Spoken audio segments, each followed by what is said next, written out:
And I'll just bring this down right here. Hi, this is Jim the Keys bartender. I am here with Patrick Hogan, a friend of mine from years back.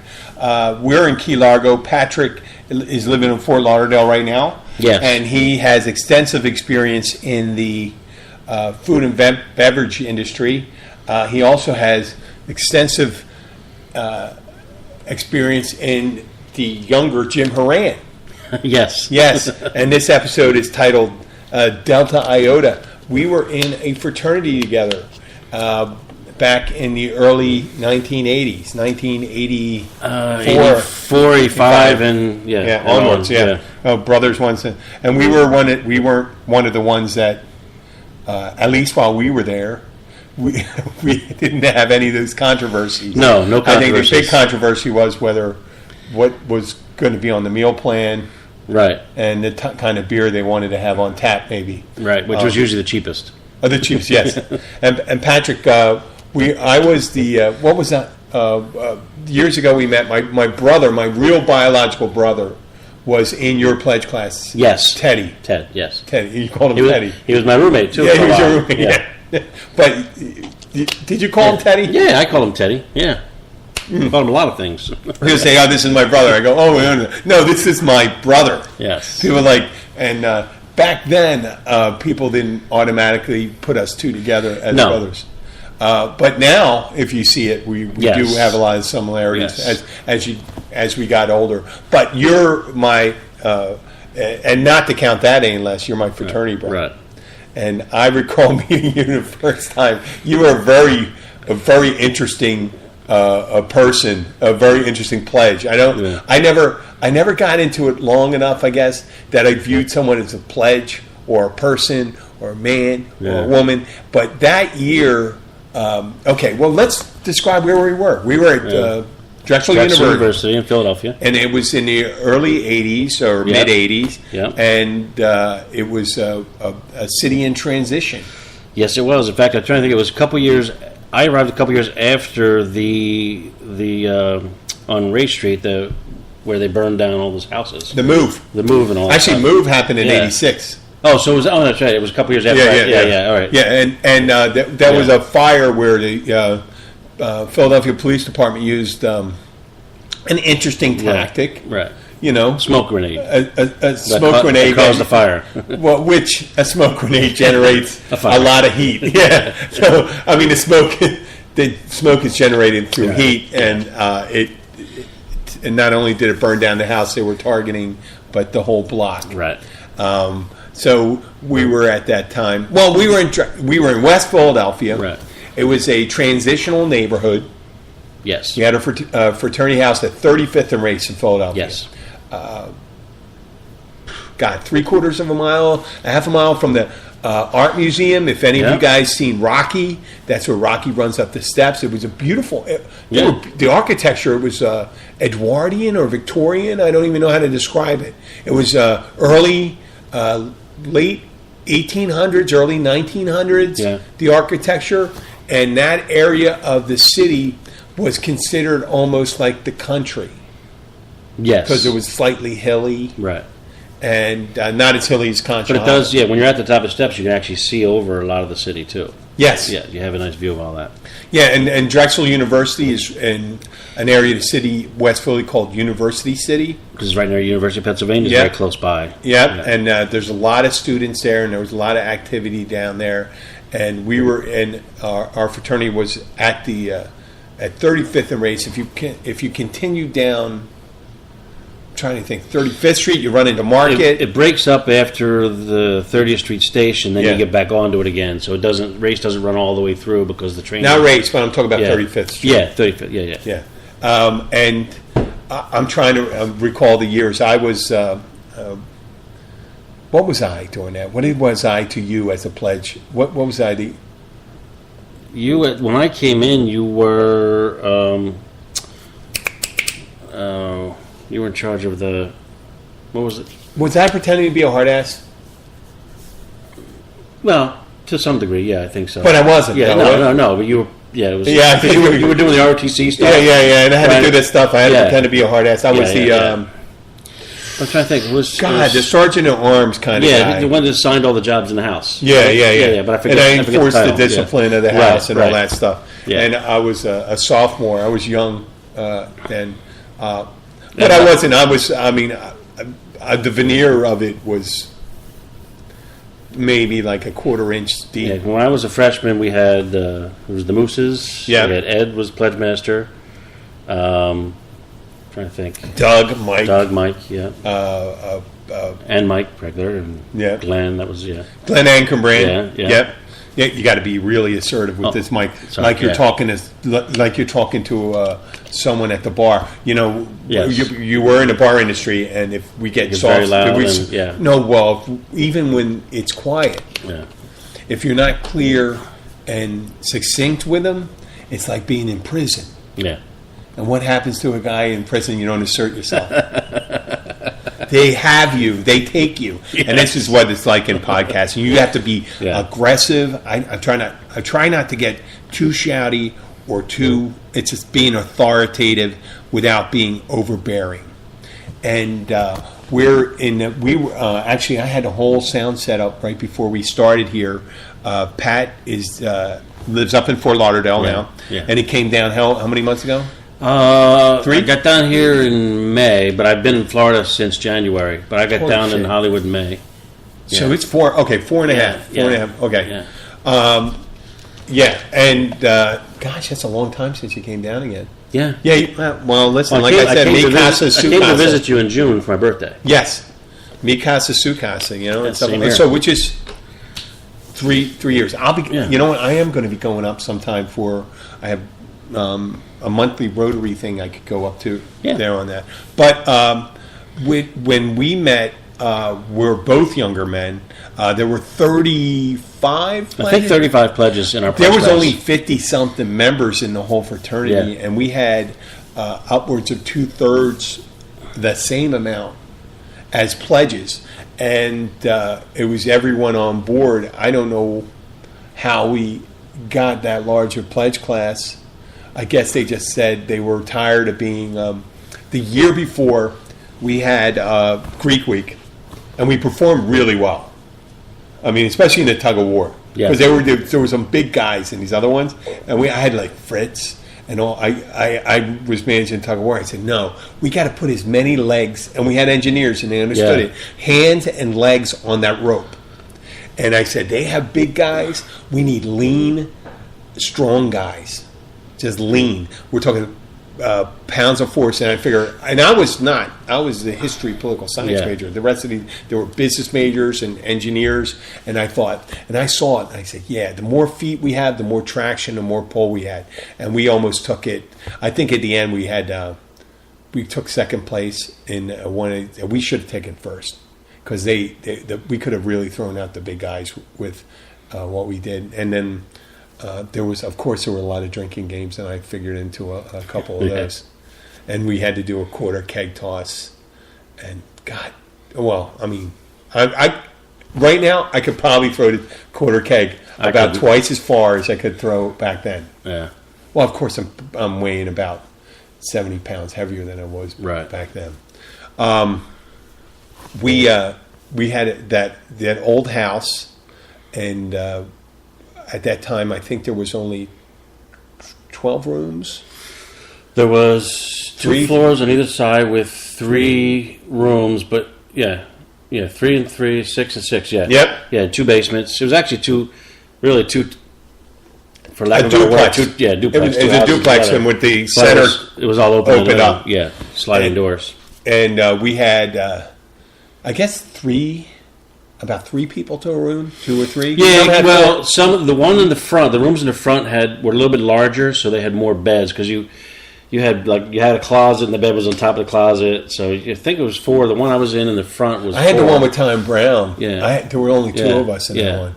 But there was in the front. We were in the front too. The front right. There was 4 of us. Top. I was with the Horvath brothers. That was upstairs. Yeah, the third. On the right side of the 3rd floor. There was 4 of us there. And when I roomed with Ted. There was 3 of us in that room, and then... Wait, did Ted have the python when it was there? Was a python? No, he had a cat. He found a stray cat and he brought it in. No, but didn't he have one? Not when I roomed with him, no. Yeah, my brother Ted brought a python in, and everyone used to come in. And there was a Tom Green movie. It was Road Trip, I think it's called. Yes. Where Tom Green's trying to feed him. My brother had a python, and it got loose, and this fucking guy flipped out. They're like, I'm saying it's not gonna get any bigger. It's not except how much it would grow in the summertime. Yeah. And it wouldn't grow that much. It'd take years, and eventually it would die inside there. And if it was still alive, that means it was eating something. That means there were rats or mice in the building. So maybe it isn't a bad thing. And eventually what it came to, I told him, eventually it's going to come through the drop ceiling. I don't know where it's going to come. And they were so pissed at Teddy about that. So the first year you had Dan Horvath, you said? The first year in the frat house I roomed with Dan and Dave Horvath, Harry Renz, and there was one other person with us. Well, might have been Fred Filiaggi for a while, and then I'm going to talk about some of the weird stories that happened in there. There was I can't give up our pledge thing because I'm sure they do that. You know what? I'm not. I'm going to stay true to the secrecy of. Yeah, we have to talk about the actual. But we did have. You had books. You had to get signatures, and they make it. Yes. Do certain things, right? And luckily, man, they didn't make it hard for you guys because there were 35 guys. Yeah. And they couldn't do it because there was 35 guys. Yeah. And there was a guy who was a pledge who was like a grown man. Yeah.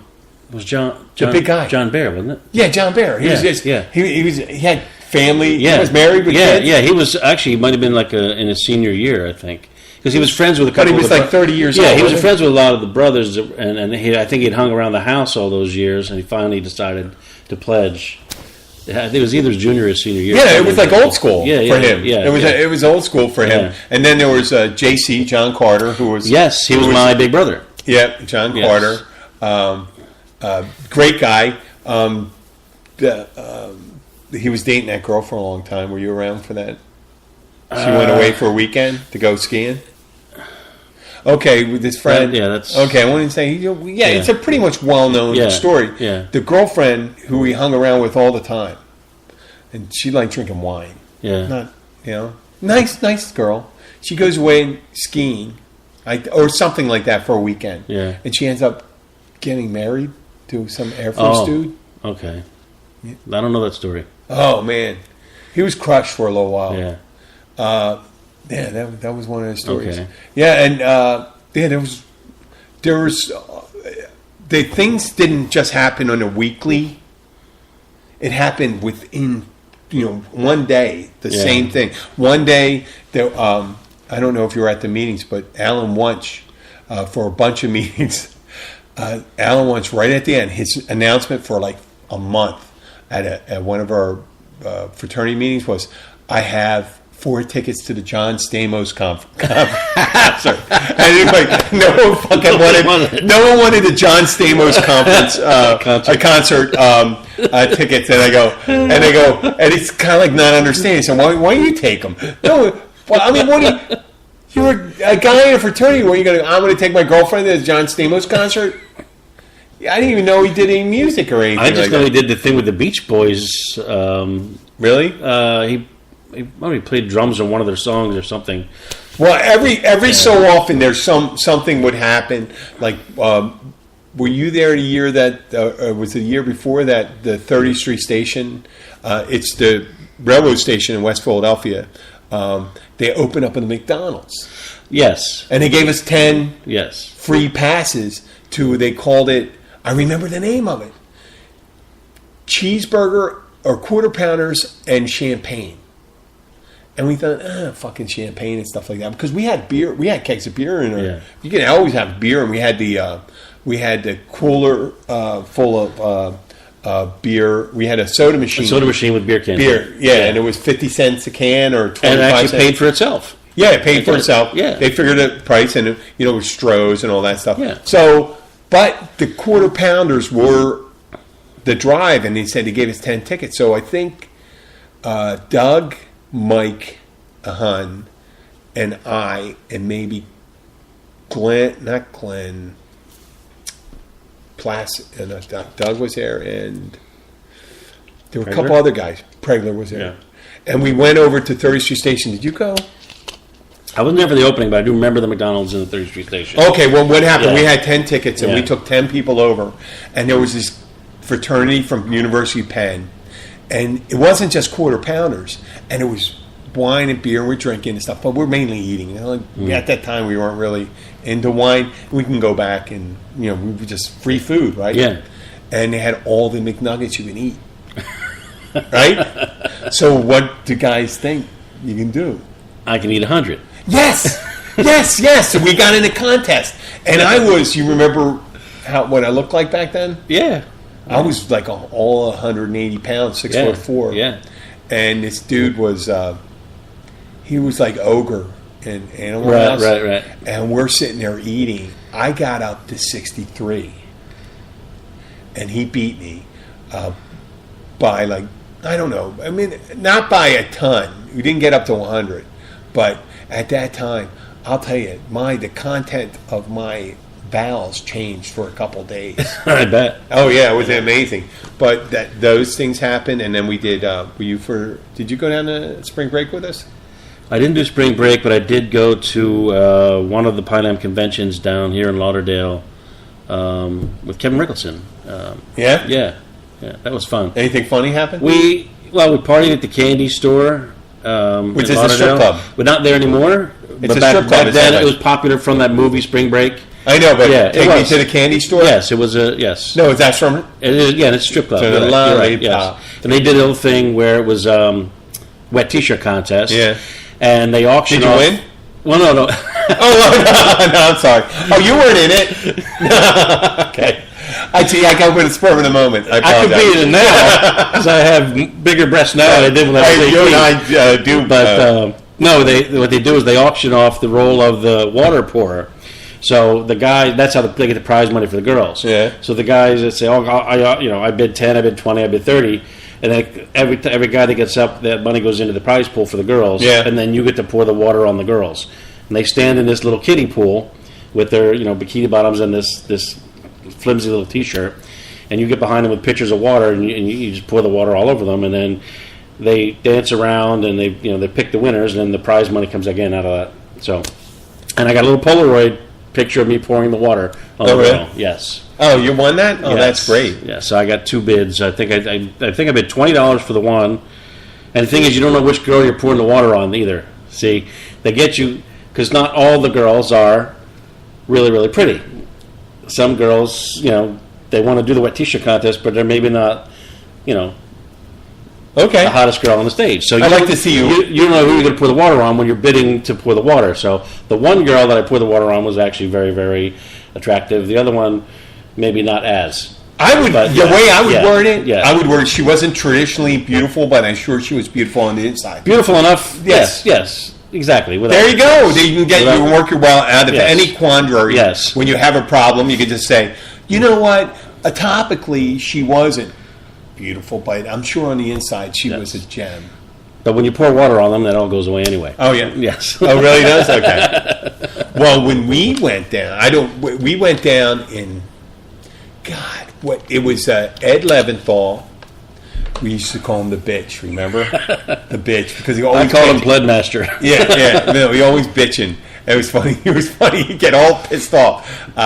Tom Brown was Doug Plassick with me, but Teddy went, and his buddy, the little one. I forgot his name. I always hung around with Ted.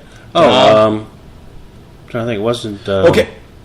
I'm thinking Jim. Oh God. Oh, and Tufarolo. Oh. Yeah, two. Yeah. Okay. Toof went. Yeah. I think Toof went. It was Tom Brown's VW. VW, and the trip was hilarious. We played Little Feet. We only had like 3 cassettes, and they played Little Feet all the way down. Yeah. And once we got into Florida, once you got into state Florida, it was the drinking age we were all legally drinking age. Right.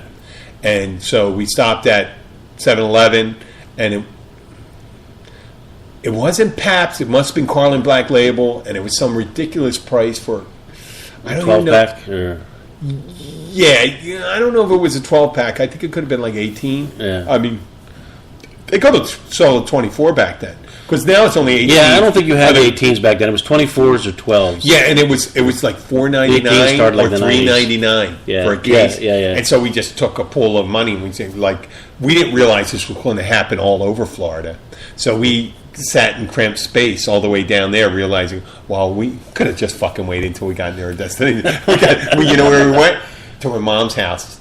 Oh, nice. We went to Mom's house, and we went to the beach and did stuff. And I said, and they were, they were generally polite. Was this before my sister was? No, my sister was a baby then. She was like 2 and 3 years old. But they were, you know what? They were all in my mom's house. They were very respectful and stuff like that. I'm surprised my stepfather, who just recently passed away like 2 weeks ago, that they put up with it and stuff like that, but they did. And then one night we went to, I think 2001 A Space Odyssey it was called. It's a strip club. Okay.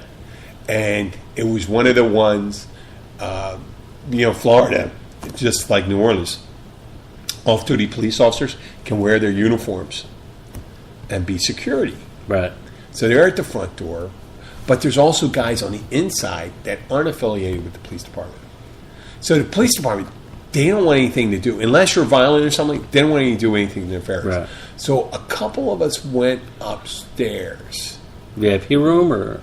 Yeah, for the champagne room, whatever you want to call it. Yeah. And I don't know if now this is where I can understand where a story gets kind of convoluted, but I remember someone coming downstairs, and they said, listen, I think I was downstairs, but I could have been the one upstairs. I don't know, because you don't know who the place is. And someone said, we didn't have enough money for the dance they wanted. That's happened to me before. Yeah, and they want us, how do you feel about throwing a chair? And stuff like that. And we're going, I think I was, oh God. And I go, I may have been up there. I don't know. And I go, no, I think, and we got the hell out of there without too much, I don't think we had too much trouble in that stuff. And I figured they would have called the cops and we got pulled over. We didn't get pulled over or anything like that. What I did when that happened to me when I was a young man is I told the girl, I'll be right back, I'm going to the ATM, and I left. It's like dine and dash, only just dance and dash. Yeah, we're going to talk about the fraternity house again. Yeah. You and I had a little game going for a little while. Yeah, it's kind of like a spy versus spy thing. Yeah. And we had to hitmen. We were trying to hitmen. We tried to kill sneak up on each other and put the hand back. Right there. And several times, it was kind of lame. It was kind of lame, but it was. That's how people that didn't know what we were doing thought we were stupid when we did it in front of other people. But it didn't matter. No, because we had fun. Because we thought it was fun. Yeah. There's a couple times I sent some girls into your room. Yeah. Was it girls or guys? It was somebody. Yeah. I sent like 3 or 4 people in, and I came right behind them, and I followed them through. And there's another time, and I don't. You could focus on your successes, but I'm going to focus on one of mine. Yeah. I was in my Hornet. Yes. And I was. You were driving. Yeah. I was the passenger, and I had a gun pulled on you. Yeah. And you slammed on the brakes, and I dropped the gun because I slammed forward into the windshield. I think I even really pushed you into it. You picked the gun up and turned it on me. Yes. That was the That's the one that I remember the most. Yeah, that was the one. There was a time when I was dating. And by the way, it wasn't a real gun; it was fake. No, we didn't. We didn't use real guns. I think I was dating Lisa Brown at the time. I'm not exactly sure. It was. And I was. When I knew you, it was. No, but I went. There was a alternate. I don't know if it was alternate side. It was this day of the week where they cleaned the street. Oh, okay. You had to move the cars from one side to the other. Oh, yeah. And I went down. It was in winter. I'm not wearing shoes. I got in my car and I drove backwards down 35th. Yeah. And I'm backing up without my lights on. And but I had a couple beers in me too.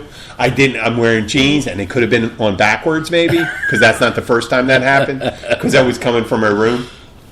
And someone said, "Hey, Jim, get out there. They're going to start ticketing." So as I was back in there, the lights go on.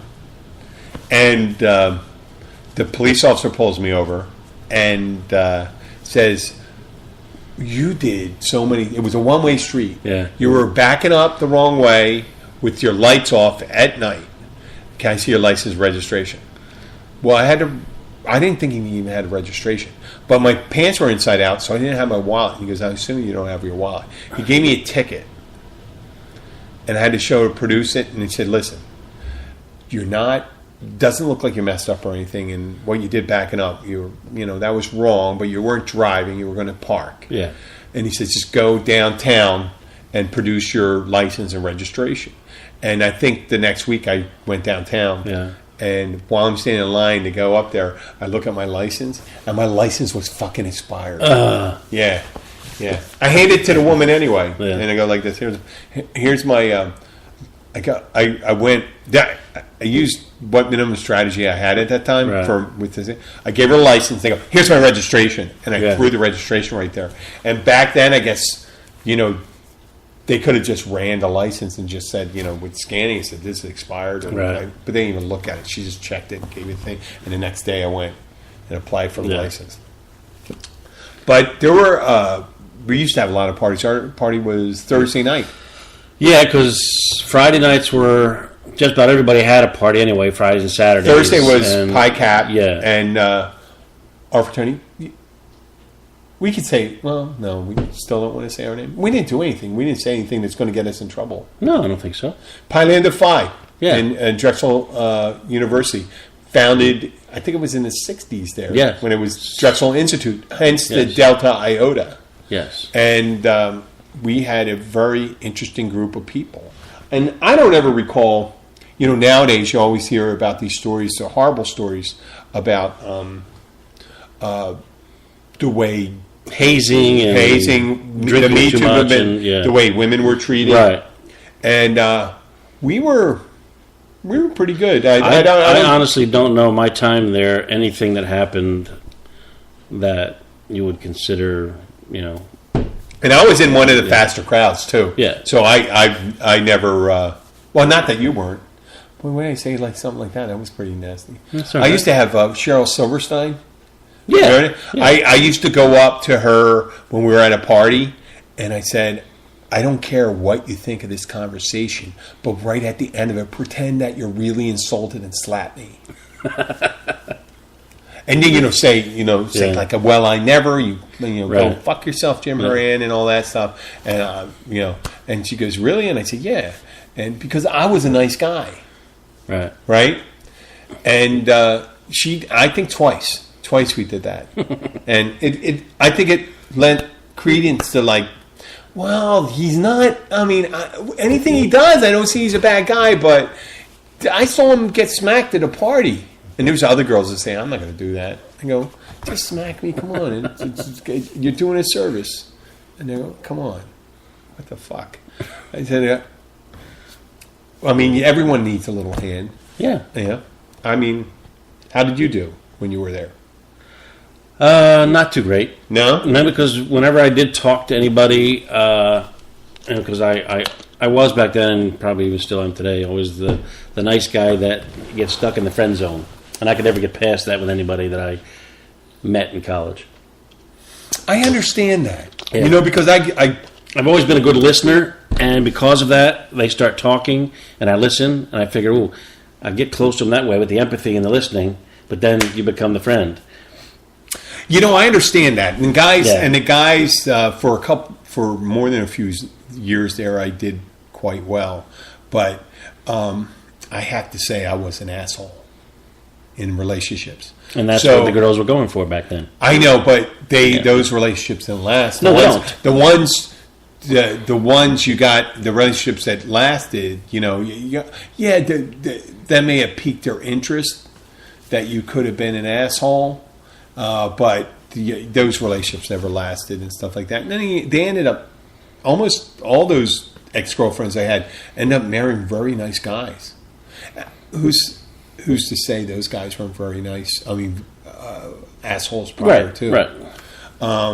Everybody evolves. Yes, they do. And in college, I just remember a couple times when I was freshman year. I lived in.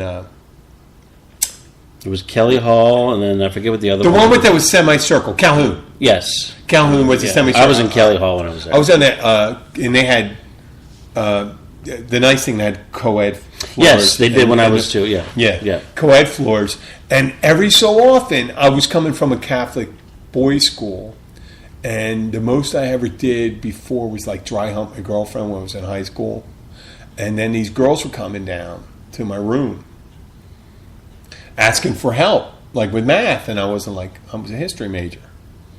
I'm like, what the fuck? I'm not a math guy. I'm like, and then I remember one girl, Lori. God, there were two Loris.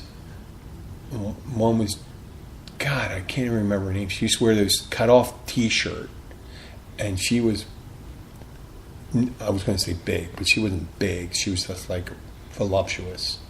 And she'd come and sit, and you see the round of the bottom right under her thing, hang out on my desk, and I'm sitting there. I had no idea what to do. It's like giving a slide rule to a caveman. That's what it was like. Mm-hmm. I swear to God, I really understood that then. And there was another one. There was another. I think there were three Loris. There was a stoner Lori. Skinny, cute, skinny one. She'd hanging out things, and was just like waiting. She was just waiting for. No, I'm not saying she was waiting to have sex. She was waiting for me to try something. So I don't know what that was. I didn't know what that was at the time. It's before that stuff. I was a late bloomer. I didn't know. I had no idea. I didn't have a lot of experience with that. I didn't experiment a lot before. And then, I mean, I'm admitting this on tape. I had no idea when I lived in the dorms. There was a girl, a Korean American, and she was more Korean than American, meaning that she had the accents. Right. And she'd invite me over her house, and she'd make like spaghetti and mashed potatoes, and I mean, over onslaught of starch. Right. And we ended up messing around, and she wanted to study calc, and I'm like, that was my worst class.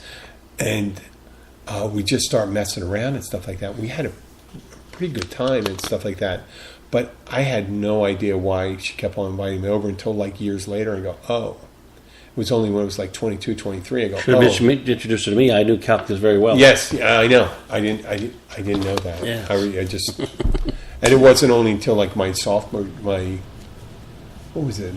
of my freshman year or sophomore year that really got in. I didn't know. And I think a lot of people confused my innocence for a real refreshing outlook on saying, I don't care if you like me. No, I didn't know you liked me. I had no idea. Mm. I had no idea. I didn't know there was a deal to close, whether I could close the deal. And there was a lot of guys I see nowadays, and I see them as a bartender. They come in, and they're with a girl, and you can say you're not even close. Mm. And or they're trying to. And, they're just topically I'm out having a good time. This is not going any further than it is right now.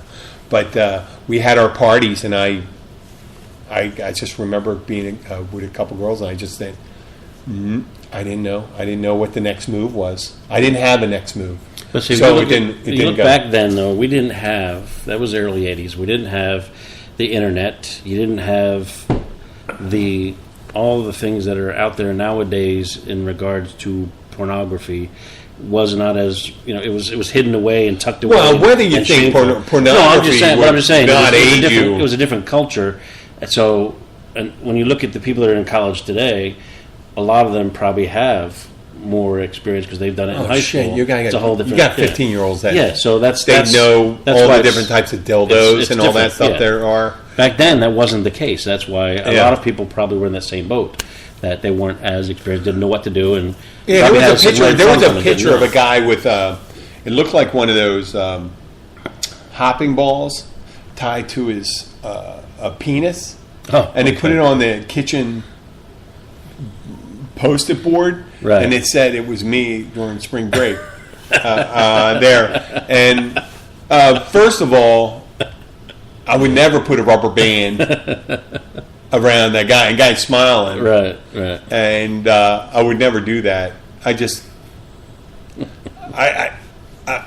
It was amazing. But these are the early years. That's my formative years. I mean, in high school, a lot of these people, you think they're doing this stuff in high school. I didn't know exactly what to do. Yeah. I'm 55 now, so it's so far behind me now. I'm like, I didn't know when I went to senior week. We used to go down to Wildwood, and a young girl came in the room and we're making out to something. I didn't know. I didn't know the next step. Right. I had no idea. Your hand is over the bra. Yeah, it's over the bra. It does not go under. Yeah. I didn't know where to go, what to do with it, and it's amazing when you're seeing. Well, right now there's a, that they're having a hearing. Oh yeah. With and he comes out and says, "I was a virgin in high school. I was a virgin in college," and no. Well, whether that is, but I mean, it's like, but it said I knew guys that had experience, right? And you didn't really tell those guys, hey, I don't know necessarily what to do. And everyone, when I was messing around with my first girlfriend in college, or I didn't know what they thought I knew. I had no idea. That was my first inkling. Yeah. And everyone assumed, they go, well, he's comfortable talking to me. Yeah, of course I was comfortable. Mm-hmm. I remember one time a girl on my floor had an argument with her boyfriend.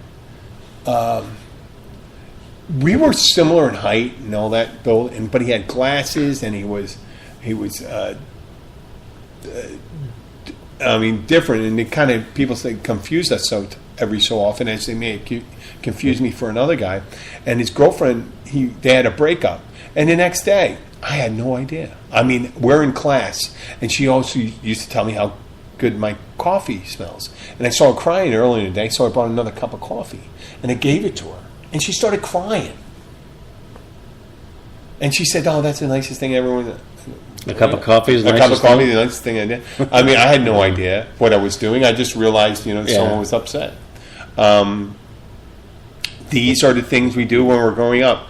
But those years, those formative years, the intimacies of male relation, when I say intimacies, I don't mean sexual. Right. I do not mean sexual. We had the showers. And you had one shower on each floor. There were 4 showers. Right. And on the floor I was on one year, I was in, I think I was taking a shower, and Mike Heim was coming in. And I was getting ready for I get up early in the morning and go to drill. And I'm there, brush my teeth, shaving. He comes in and take a shit. And he goes, hey, he smiled, big old smile. He goes, hey, how you doing, Jimmy? Like that. And I'm going, good.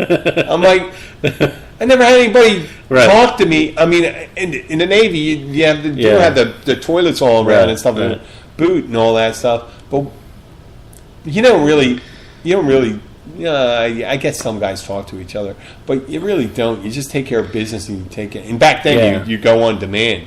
You didn't have to worry about. Yeah. So, I wasn't used to that, and people bitching at you for taking all the water. If you take it, I would take 5-second showers. So it's not that. Yeah. There were other guys that took much longer showers. Now we know what they were doing. I was pretty quick. They're fucking jerking off. I just wanted to get washed and back to my room and get dressed because I didn't want a bunch of people coming in and out while I was in there. I just go like this. I'm giving them a bottle of Jergens lotion. Nowadays, I go like this. If you need to jerk off, use this. Don't use the hot water. Right. I mean, you had all these guys all these guys, and the hot water heater was built for a family of 6. Yeah. Not for, 36. Or actually 18 on one side. 18 people. Yeah. And whoever stayed over that night. If you get a hot shower before you go to bed, then in the morning you just get up and go. You don't have to worry about it. My freshman year, when I was pledging, I remember going into my, I don't want to say, it was became my big brother's room. I'm not going to say his name. And there was a girl in his bed, right? And I was like, and she goes, "Hi, Jim." And I go, "Hey, how are you? I'm sorry, I didn't know you were." "Oh, that's all right." And she didn't get up. Yeah. She didn't get up and stuff like that. But that was intimate. That was like a woman in bed, obviously naked under the comforter. Yeah. On the top bunk. And was I a top bunk guy? I was a top bunk guy. Yeah. I was too. I was a top bunk guy. And Tom Brown, I lived with Tom Brown, and Tom Brown used to bring his girlfriends in. A girlfriend. He dated a rich girl who looked like a rock and roll girl. And Tom, he came in one night, like 1, 2 in the morning, and started playing Moby Dick. Right. Are you familiar with it? I know his taste in music, and it was a 12-minute long drum solo. Yeah. And he's playing in there. I go, "No, Tom, you can't do it. I think it was a Wednesday night. Yeah. And I had, on Thursday morning, I had drill, and I said, I can't, you can't do this. I got to sleep." He goes, "Oh, I'll be all right, bro." And all of a sudden turned up.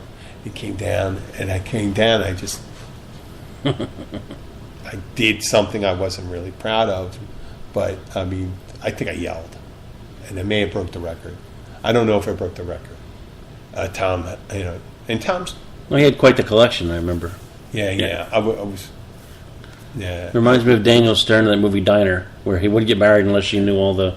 Or no. Yeah, and put them all in sequence. No, all his albums were in sequence, and if you put the album back in the wrong spot, he got pissed. It was Ellen Barkin. Yes. Right. That sexy young Ellen Barkin. Great movie. But I really did enjoy that time there at the house. And there was always the Hell Weekend, and I don't really want to talk about that, but it wasn't as bad. Not what you see in the movies or what you hear on the news. Yeah, it wasn't as bad as you thought. No. And but it was interesting. And they didn't force us. I don't remember them forcing us to drink anything. No. They did weird stuff, maybe, with not too weird and nothing too sexual, or it was all more like mind control thing. Yep. Which is pretty good. But Pat, we are at 43 minutes. Wow. Which is like the perfect length. Cool.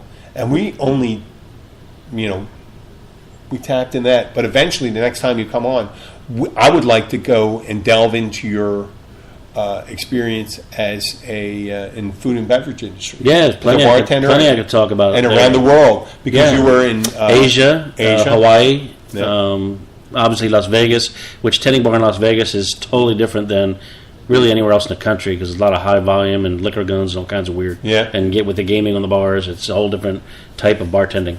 Yeah. But I've seen a lot. Yep. Well, I want to thank you. This is Patrick Hogan. My name's Jim, the Keys bartender. Let's see if we get our music to play again. I got the monitor on. No, that's not up now. And I got the mute on. Let's take that mute off. Yes, I may be able to play it. This is Jim, the Keys bartender. Talk to you later.